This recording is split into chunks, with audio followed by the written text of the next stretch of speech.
Salut les amis, ravi de vous retrouver en espérant que tout se passe bien pour vous. Alors aujourd'hui j'ai un invité de marque, ou plutôt le représentant de la pop culture ici en Belgique, Benebi. Yo, yo. Merci frérot. Merci à toi, Captain Vintage, de m'inviter dans ton univers incroyable. Ça va, ça te plaît? Ah ouais, franchement, ça me replonge très très loin en arrière. Il y a des pépites ici quand même. Ouais, on peut dire que c'est un petit musée. Ouais, franchement, t'as des belles pièces de collection.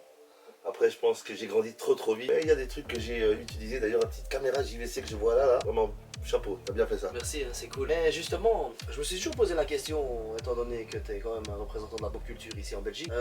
À l'époque, il y avait des mangas que tu suivais ou t'étais pas trop manga? Alors, très jeune, après, représentant de la pop culture, c'est un grand titre, hein, donc je vais pas aller jusque là, j'ai pas cette prétention, mais je veux dire, voilà, après moi, j'ai grandi avec des dessins animés, tout en ne connaissant pas l'univers manga, hein, parce qu'on était trop jeunes, le manga, je savais pas ce que c'était, jusqu'à ce que on approfondisse ces dessins animés au niveau des médias.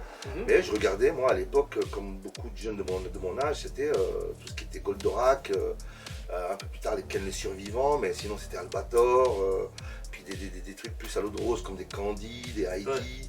Donc voilà, tous ces dessins animés qui ont fait, qui m'ont bercé mon enfance, mais on n'avait pas encore la connaissance de l'appellation manga. En tout cas de mon côté, moi je savais pas que c'était des mangas. Surtout que si tu te souviens bien, en tout cas pour l'espace francophone, c'est grâce à Dorothée, hein, je veux dire qu'on a pu connaître ces animés. C'est elle qui a ramené ça en France. Oui, enfin Dorothée, l'émission Le Club d'eau, qui c'était incroyable. Je veux dire, à chaque fois on rentrait de l'école, on pouvait passer des journées entières à regarder. Il y avait les mercredis, il y avait voilà, Dorothée, oui, elle était. Alors elle, en tant qu'animatrice, elle était incroyable. Elle animait, puisque en dehors des dessins animés, il y avait aussi des musiques, il y avait des groupes qu'elle invitait, tout ça.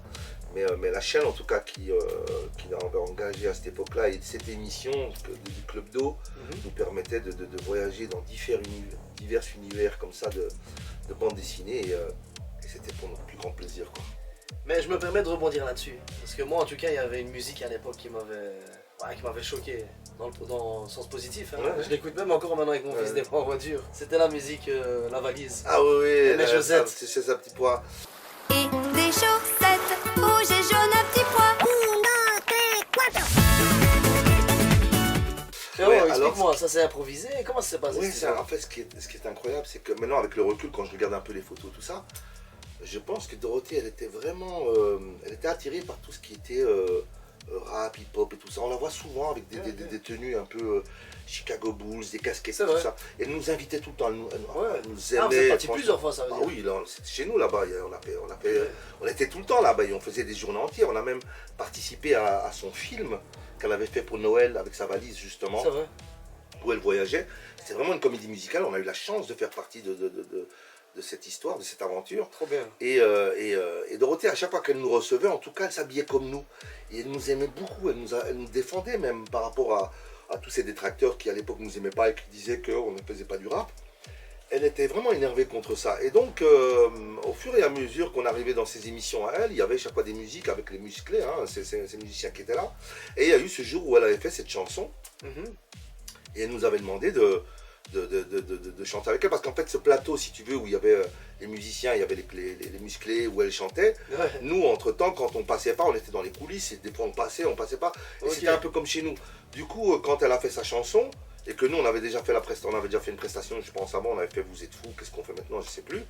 Et bien voilà, on était monté sur le... Il n'y a pas eu de clip, hein, c'est pas un truc qui était préparé pour nous. C'est juste qu'on est monté sur scène avec elle, on déconnait. Et voilà, et comme sur plusieurs titres qu'elle a fait dans les émissions avec d'autres artistes, des fois on a fait un truc avec Carlos aussi et tout ça, on se prenait pas la tête, on se prenait pas au sérieux en fait. En tout cas on se prenait pas au sérieux pour monter avec des gens, avec des artistes qui nous invitaient. Mais Dorothée, la valise à petits pois, oui, c'était un passage où on a vraiment déconné, on faisait les dingues, quoi. C'est ça, parce que moi j'ai eu l'occasion l'année dernière, lors d'une convention, de rencontrer Jean-Luc Azoulay, l'ancien boss du club Dorothée. Et je lui ai demandé, je lui ai dit, c'était comment, je veux dire, l'ambiance, comment est-ce que tu pourrais me décrire ça? Tu sais ce qu'il m'avait répondu? C'était comme une bande de copains. Exactement, c'est un truc de dingue. Il m'a dit, c'était ouf. Il y avait l'émission et puis il y avait l'after-émission, tu vois, ça continuait, la fête elle était... Ouais, c'est un peu, tu sais, c'est un peu comme dans la télé-réalité où on te met des gens dans un endroit, il y a des caméras, au début ils font attention et puis après ils voient plus les caméras, ils se lâchent. Ici c'était la même chose, on était jeunes, on arrivait dans des émissions Donc au début on était un peu gênés, puis à force d'y aller, tu vois, on se lâchait. Et puis comme on restait parfois des journées entières, on pouvait arriver à 11h et quitter là-bas à 20h les plateaux. Et les plateaux de AB Productions, c'était des immenses plateaux. J'avais vu ça dans une émission. Ah ouais, non, rien à voir, c'est un truc de dingue. Et on se promenait là-dedans. On était bien reçus, il y avait un catering, il y avait les restaurants, on allait, on connaissait tous les techniciens, à force d'y aller, on connaissait tout le monde, on s'appelait par le petit nom. Donc voilà, c'était, on était baignés dedans et c'est vrai que c'était une famille et on avait la chance d'y participer. Et étant donné justement qu'on a discuté d'elle, donc toi comment t'as pris cette mouvance? Tu vois le fait qu'elle ait ramené ces animés japonais ici. Je veux dire, même si c'était déjà plus de ton époque ou quoi que ce soit que tu regardais pas trop, est-ce que t'étais pour, contre, t'avais peur, t'avais des réticences ou tu te disais non, est-ce que... Non, mais je te demande, hein, parce qu'il y a beaucoup de gens, des fois il y a des gens qui aiment pas, à ce niveau-là, il faut savoir que, je veux dire, ma priorité à moi, c'était dans la musique, dans la musique. Donc, le Club Dorothée, même si j'y allais, je regardais plus. J'étais plus devant ma télé à regarder les dessins animés, donc j'avais déjà passé le cap. Et les dessins animés qui arrivaient après moi, tout ce qui était en l'occurrence pour les mangas, je regardais déjà plus. Quoi. Ouais, tout ce qui était Dragon Ball Z, je vais te dire que tout ça. Ah ouais, non, je connaissais Dragon Ball Z, mais je regardais plus, je regardais pas. J'étais déjà ailleurs, donc il y a eu. Faut savoir qu'on était. Tu sais, on parle un peu de Stromae aujourd'hui pour comparer, mais à cette époque-là, il n'y avait pas de portable ni rien, c'était violent. Notre succès était violent. On voyageait beaucoup, on tournait beaucoup, on faisait presque 3 dates par jour, 3 concerts par jour. On faisait tous les plateaux de télé. À cette époque, mon Dieu, il y en avait des primes, on faisait toutes les chaînes. Puisqu'on aime. Tout, mais Disconem, ça c'est encore rien. Ouais, on faisait Disconem en Belgique, mais en France, cool, tu avais sur la même soirée, tu pouvais avoir 8 primes. Ben oui, tu avais Foucault, Sabatier, Drucker, de Chavannes, tu avais toutes ces émissions et on les faisait à chaque fois que tu zappais, on était un peu partout.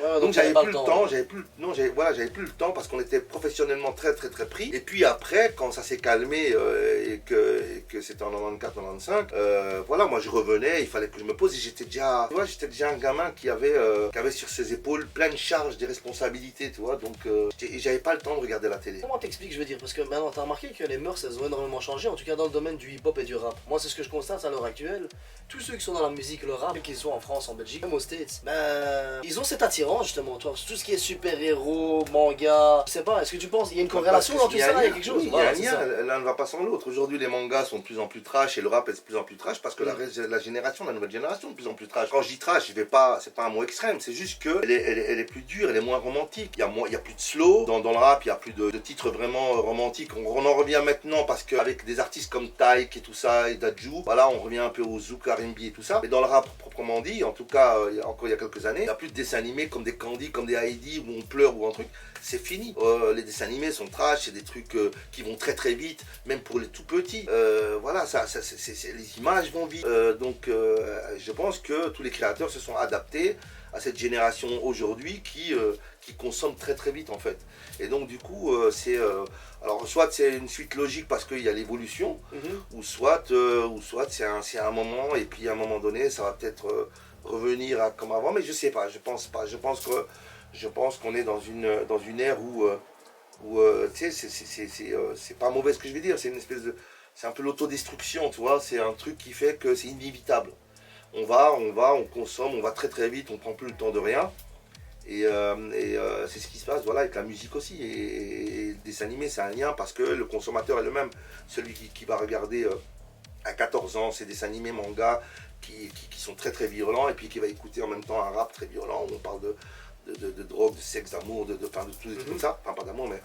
Et du coup, c'est son quotidien et on est en plein dedans, quoi. Et pour rebondir à ce que tu as dit tout à l'heure, tu disais, c'est vrai, tu avais un train de vie à 200 à l'heure, plusieurs primes par jour, etc. Moi, il y avait un truc aussi qui me frappait à l'époque. Je trouvais que tu étais avant-gardiste, tout ce qui était style. On peut ça sur quoi, je veux dire, les ricains, etc. Frérot, quand tu avais un style de ricain, hein, toi. Justement... en raideur, toi. C'est ça la consommation, c'est qu'on n'a rien inventé. Nous, à cette époque-là, on était ce qu'on regardait. Ouais. C'est un peu quand on te dit dis-moi ce que tu manges et je dis ce que tu es. C'est dans la culture de la nourriture, c'est pareil dans le cinéma, dans tout ce qu'on fait, c'est on est ce qu'on vit et ce qu'on fait. Et donc à cette époque-là, on regardait déjà beaucoup de clips de rap et on était fan de Jordan. Donc du coup, Jordan avait une grande influence dans tout ce qui était marque. Il a créé sa propre marque. Donc nous, on était consommateurs, on était fans. Donc logiquement, on était dans cette espèce de spirale qui faisait que... et alors c'est marrant parce que c'est la même chose aujourd'hui, mais avec le football. Nous à l'époque, on portait du Jordan, on portait du Bulls, on portait des trucs. Aujourd'hui, les jeunes portent du PSG, voilà. C'est un peu la même chose, mais dans une ère différente. Et c'est tout ce qui était des produits de consommation à l'époque que nous, en tant que jeunes, on kiffait. Et pour le style, c'était un peu l'univers qu'on avait. Regarde, par exemple, je te donne un petit exemple, les salopettes de Dis-moi bébé. Il y avait quoi dessus? Il y avait les Bart Simpson, parce qu'on était en plein dedans. Les Bart Simpson venaient de rentrer en Europe, en tout cas en Belgique avant la France. Et du coup, on était tellement fans que nous, on avait envie de mettre du Bart Simpson sur nous. On avait les poupettes, on avait les poupettes. Je m'en souviens.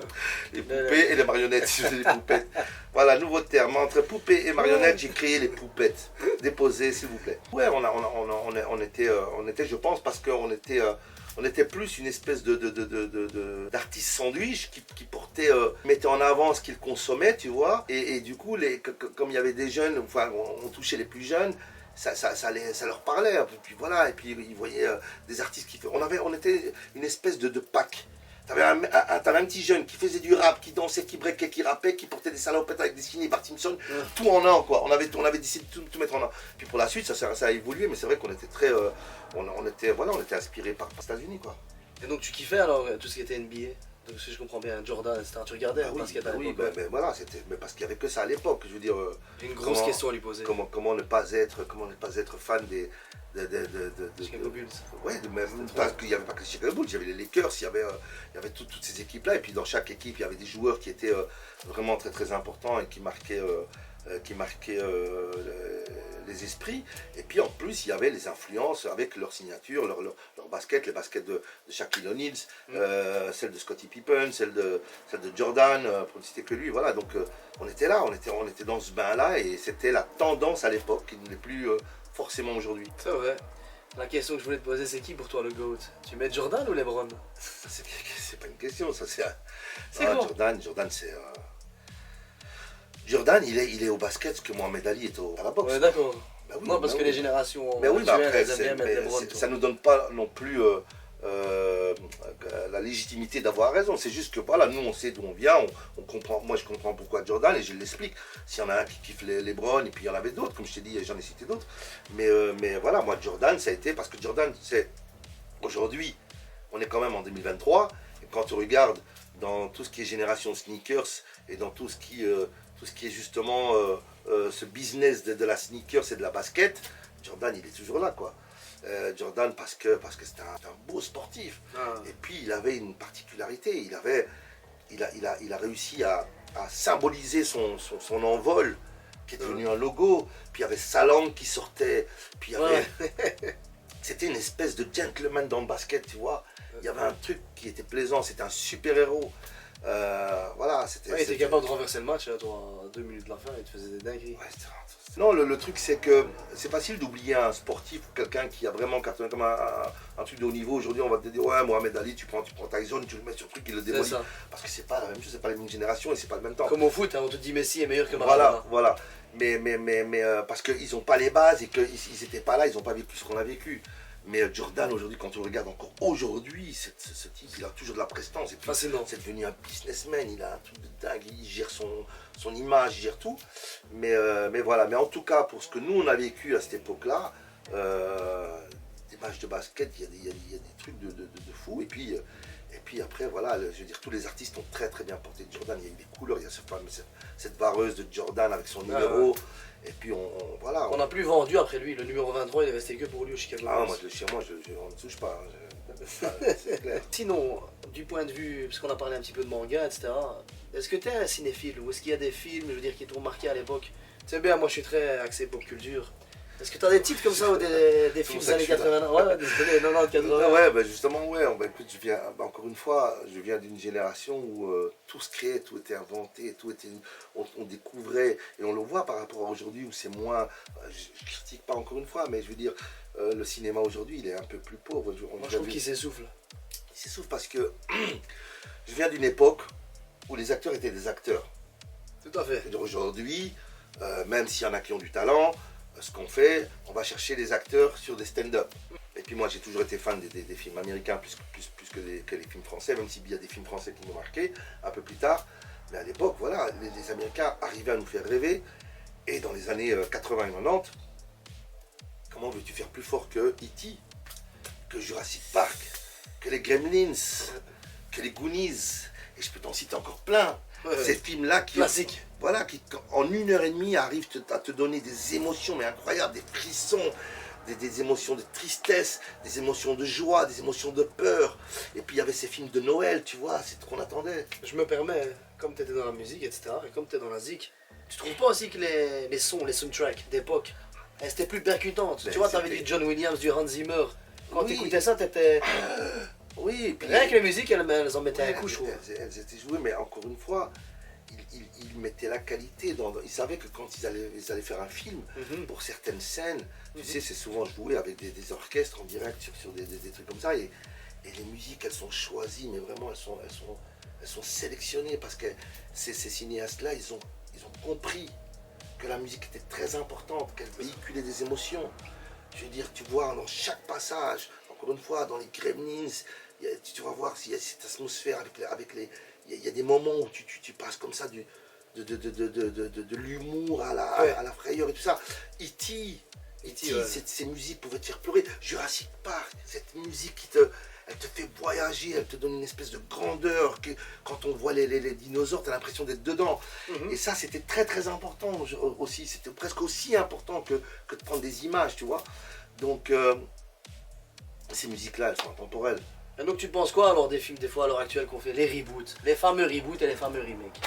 Et moi perso, j'attends ton avis, mais vas-y. Encore une fois, je ne peux pas critiquer parce que si je donne mon avis en tant qu'ancien, c'est normal que je vais comparer. Il faut voir avec les jeunes qui n'ont pas connu les premières versions, qui kiffent en voyant le truc.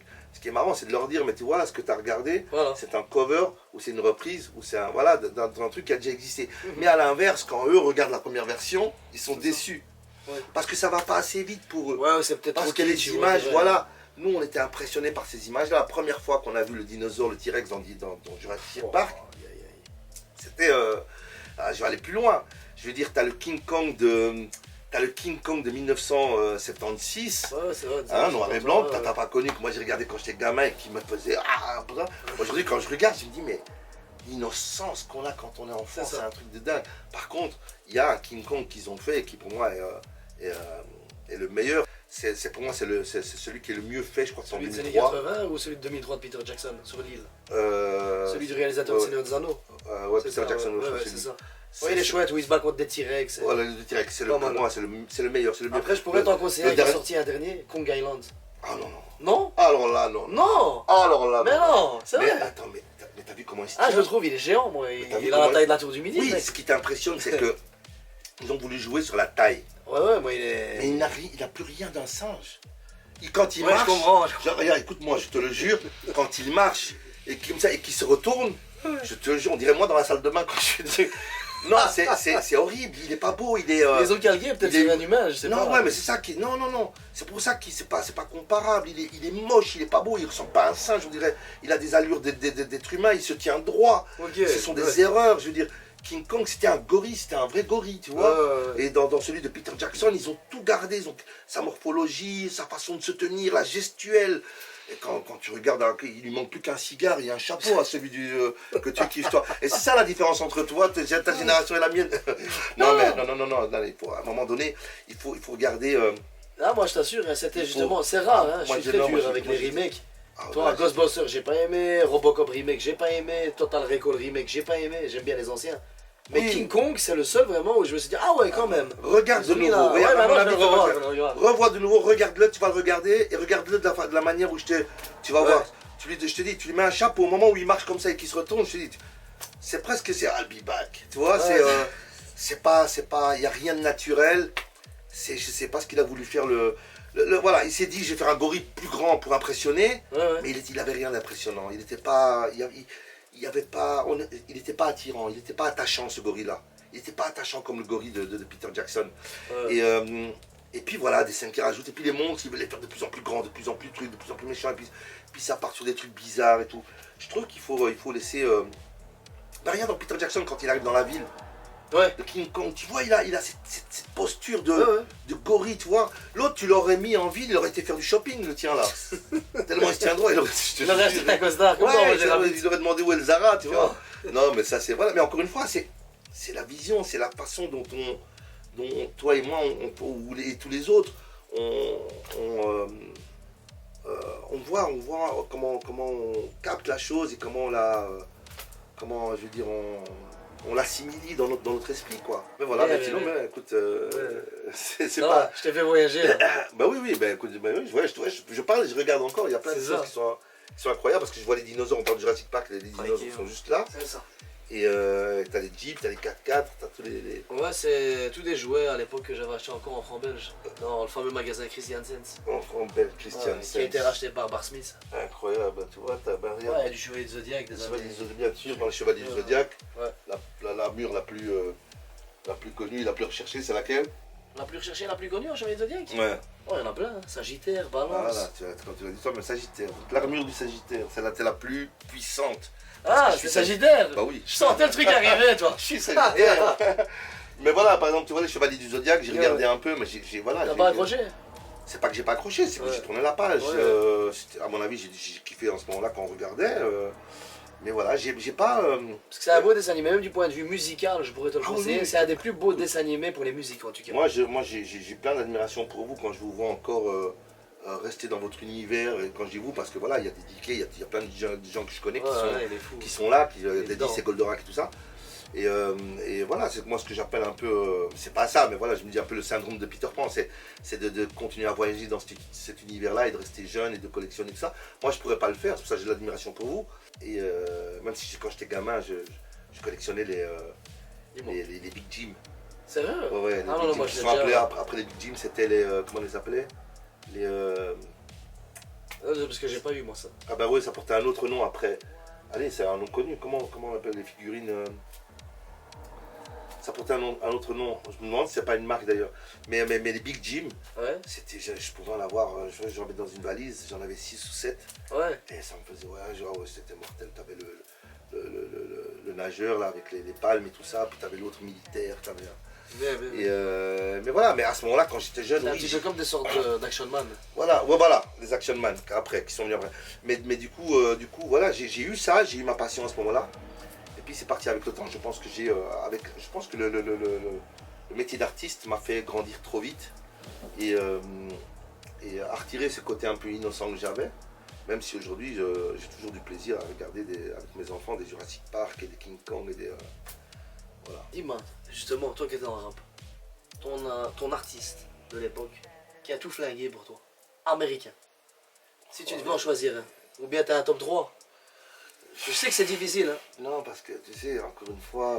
Parce que je sais que toi t'es tombé vraiment entre la fourchette avec les NWA, toi. C'était encore ton époque. Non, encore même pas, justement. Non, justement, moi, NWA, ça m'a pas marqué, moi. C'est vrai? Non, je t'assure, ouais. Alors déjà, bien sûr, j'étais déjà d'avant. En fait, moi, je suis de la génération avant que les groupes arrivaient. Il y a eu effectivement NWA qui était très agressif, tu vois. Mais moi, à cette époque-là, c'était... écoute, si je veux vraiment dire, dans les années 80, celui qui m'a marqué le plus, c'est Afrika Bambaataa, ça c'est clair et net.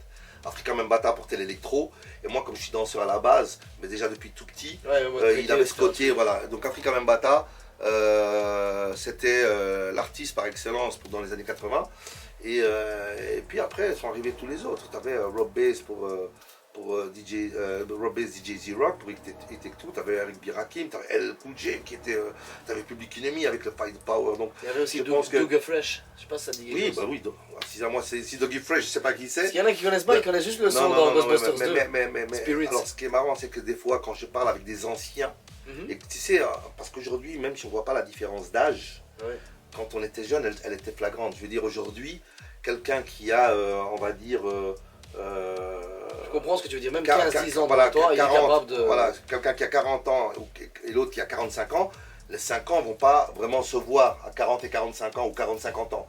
Mais quand on était gamin, quand moi j'en avais 10 et que l'autre on en avait que 5, ça se voit. Et moi du coup à l'époque, quand j'avais 16 ans, j'écoutais des sons et du rap que des mecs qui ont 5 ans ou parfois même des fois 5 ans de moins que moi.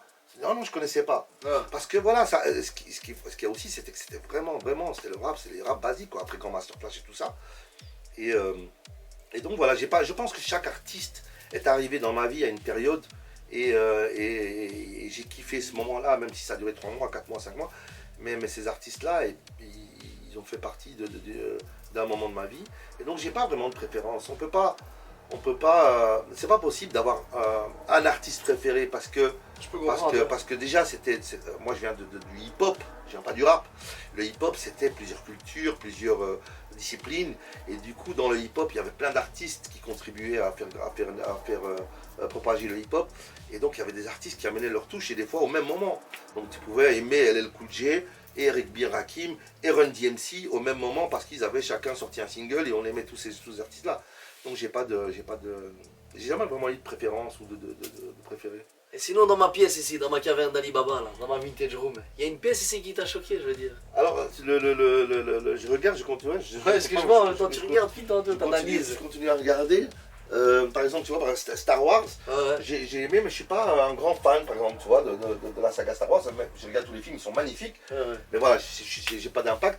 Alors, ce qui est marrant, c'est que des fois, avec mes enfants, on s'amuse un peu à comparer les super-héros. Moi, Batman, pour moi, je suis pas très fan de Batman, parce qu'il a ce côté un peu trop humain, et c'est des gadgets, donc tu vois, il a pas... C'est vrai, en soi, il est pas voilà. Et par contre, Superman, pour moi, c'est le plus puissant. Ouais, Man of Tu Steel, vois, c'est... Superman, c'est le... Dans les Marvel, mon préféré c'est Hulk. Ah ouais. Tu vois, parce qu'il est vert, il est géant, il a ce truc un peu indestructible, rebelle, indépendant. Et ce que je regarde, c'est que t'as pas Hulk ici. Non. Et c'est ça qui me choque. Ah ouais. C'est scandaleux. Tu vois? Parce que je l'avais pas remarqué, mais en parlant, j'ai cherché, je dis mais il l'a pas en fait. La prochaine figurine sur laquelle... Ah non, si t'as pas Hulk, si j'avais su que t'avais pas Hulk, je serais pas venu. Non, mais Hulk c'est important, il faut avoir Hulk. Si t'as pas Hulk, t'as rien. Tu peux pas ne pas avoir Hulk. Voilà, donc je pensais que t'allais me sortir Iron Man, moi, dans les Marvel. La plupart, ils kiffent Iron Man. Mais bon, l'Iron Man, c'est... Encore une fois, c'est un être humain et c'est de la mécanique, tu vois, donc c'est pas un super-héros. Moi, un vrai fan de super-héros, pour moi, un super-héros, il doit avoir des super-pouvoirs. Voilà, des super-pouvoirs surnaturels. Et pour moi, ça reste Superman, parce que, attends, dans le comics, il faut avoir reconnu Superman dans les tout premiers, ouais. quand il a inversé le temps en tournant autour de la Terre, et que la Terre s'est retournée pour sauver... avec Christopher Reeves. Voilà, avec Christopher Reeves.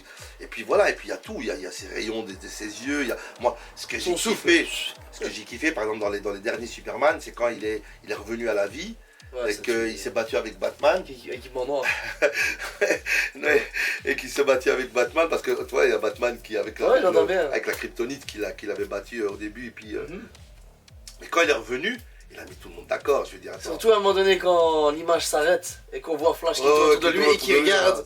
Bang. Il le voit arriver, tu le vois arriver. Allez, mais même, je veux dire, voilà, c'est la puissance même.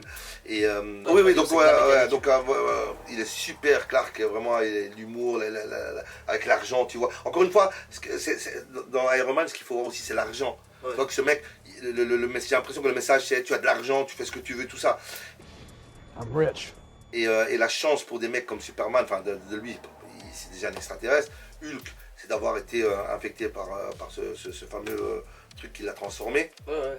Mais à côté de ça, voilà, c'est encore une fois tous ces super-héros américains nous font rêver. Quand il y a les Marvel et les comics qui sortent, ça c'est des trucs que je regarde, quoi. Ah ouais, ça ouais.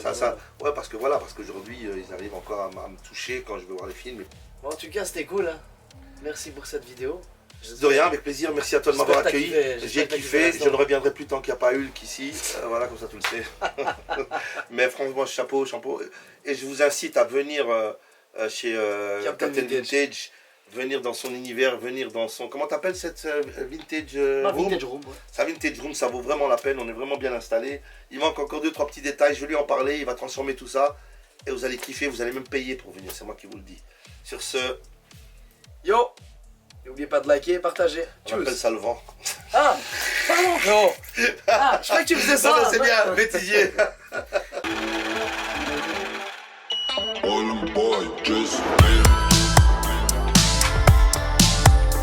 Ça, ce qu'il faut savoir, c'est que... La première console couleur, frère. C'était le grand luxe, je l'ai toujours à la maison. On est d'accord, c'était le grand luxe. Ça coûtait 6000 francs belges. Ça, c'était le grand luxe, et c'était la console qui nous accompagnait pendant la tournée. Sérieux? Donc, il y avait la Game Boy, tu vois. Ah, toi, tu l'as pris en tournée? Quel tueur! La Game Boy, pour moi, c'était has-been, c'est fini. Alors, évidemment, il y avait toujours un conflit entre Dédi et moi. Lui, il restait dans la Game Boy, avec tous ses jeux et tout ça. Moi, j'étais dans la Sega, il l'avait aussi, mais moi, j'étais fan de la Sega et j'ai toujours l'adaptateur télé. La télé? J'ai avec l'antenne, je l'ai toujours. Et les jeux en couleur, le Ninja, qu'est-ce qu'il y a? Ninja Gaiden, Ninja Gaiden, Shinobi. puis il y a tellement de trucs. Ça. Et ouais, ça, j'avais un sac avec tout ça, j'en avais encore plein.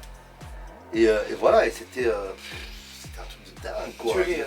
Bah ouais, parce qu'on faisait beaucoup de routes en voiture, tu vois, et on avait cette Game Gear, c'est un truc de dingue, quoi. Mais tiens, toi qui es là, regarde ce single des années. Men in Black, ouais. J'ai encore mon lecteur CD, comme tu as pu le voir là-bas. Lequel? Là, un lecteur Ah CD. bah oui, mais ça tu vois, c'est pas vintage pour moi, ça c'est après. Ouais, bien sûr, ouais, toi, Ouais. un truc vintage serait plus un, Voilà. un gros. Comment on Et appelle ça, un alors, gros Walkman. attends. Encore une fois, je vais te mettre à l'amende. Dis-moi. Le Walkman, il est où? Le Walkman? Ouais. Ah, tu sais non, pas ce que j'en ai c'est? pas. Si, Ah mais bah ouais, c'est mais ce que attends, c'est, mais si non, t'as non. pas un Walkman chez toi, mais t'as rien. Il faut le Walkman. Le Ah, raison, Walkman, raison. il est représentatif de partout. Ce petit casque avec ses bouts Non, non, bien orange et sûr. jaune. Non, j'ai pas. Tu dois avoir ça, tu dois avoir un Walkman ici. Tu vois, c'est. Là, c'est beaucoup manga, là, ça me parle moins. Dragon Ball, tout ça. Enfin, manga, j'ai joué Dragon Ball, tout ça. Bah voilà, ça me parle. Ça, j'ai toute une collection de t-shirts avec tous les toons en b-boy. Ils sont habillés avec des gold chains et tout ça. Je l'ai chez moi à la maison. J'aurais dû te la ramener pour te montrer. Tu vois? Ça, il va kiffer. Je comprends pas comment ils ont pas fait la suite. Tu Je trouves? comprends pas. On aurait dû faire une suite. Bah ouais. Ça aurait cassé la magie, non? Non, mais ça dépend, peut-être un peu plus tôt, mais non, c'est trop tard peut-être. Mais de toute façon, ils vont le faire. Attention, ils ont fait une publicité il y a 3 ans. Tu l'as Ils vu vont ou pas? Non. Ah, je Oh, te oui, ferai oui, le une lien pub. tantôt. Oui, je crois qu'il y a une C'est pub une qui a fait le pub avec buzz. les acteurs de l'époque. Oui, etc. j'ai vu. C'est une dinguerie. J'ai vu. Mais ici, ils vont le faire, ça va être trop tard, mais en tout cas, je sais pas par qui ça va être fait, mais non, ça c'était. Eh, tu sens Il y a le. cette scène avec les pizzas. Tu sens le vintage hein, dans ce livre. Et c'est quoi, ça raconte l'histoire, c'est ça? Ça raconte le film? Ouais, c'est ça. Mon fils, j'ai montré à mon fils au début, quand il était gâché dans la cabane, et avec les Smarties, il avait peur. Pour les Il 40 ans. avait peur. La figurine. Elle a accroché. À côté de la Ah oui, figurine là, de là, ça. là. Ah bah oui, attends. À côté de Saïd Tagmaoui. Dans les rayons, ils étaient. Ouais, je suis beau. Ils n'avaient que le choix à l'époque, même là. Avec la tête qui s'allongeait, moi je me souviens, je suis allé le voir. Non, mythique hein, cette scène. Touchante. Elliot. Et elle, Elliot. attends, parce que vous parlez là, elle est où? Qui elle? La petite sœur, elle est où? Ah, Drew Barrymore, Ah. qui joue dans Scream au début, qui se fait. Qui joue partout découper la aujourd'hui, tête. qui joue dans les trois drôles de dames. Ouais, c'est ça. Voilà, Drew Barrymore. Les trois drôles de dames. Elle aussi, tu sais d'où elle vient, mon gars. C'est un truc de dingue. Elle. Mais comme tu as dit, ça c'était des vrais acteurs à l'époque. Ouais, c'était, il y avait du travail d'acting, il y avait des études derrière, il y avait, voilà, c'était... Pareil, il y a De Niro, de Al Pacino, mon ami, il n'y a personne qui va remplacer ça. Non, voilà, aujourd'hui sans critiquer, je te dis, voilà, après c'est tant mieux pour eux, mais je veux dire, tu montes sur scène, tu fais du stand-up, et puis après on t'appelle pour faire un film. Voilà, mais il y a un truc qui manque. Ouais. Il y en a qui passent, hein, il y en a qui passent au travers, qui arrivent des fois à bien jouer, mais sinon pour le reste, c'est pas possible, quoi. Voilà.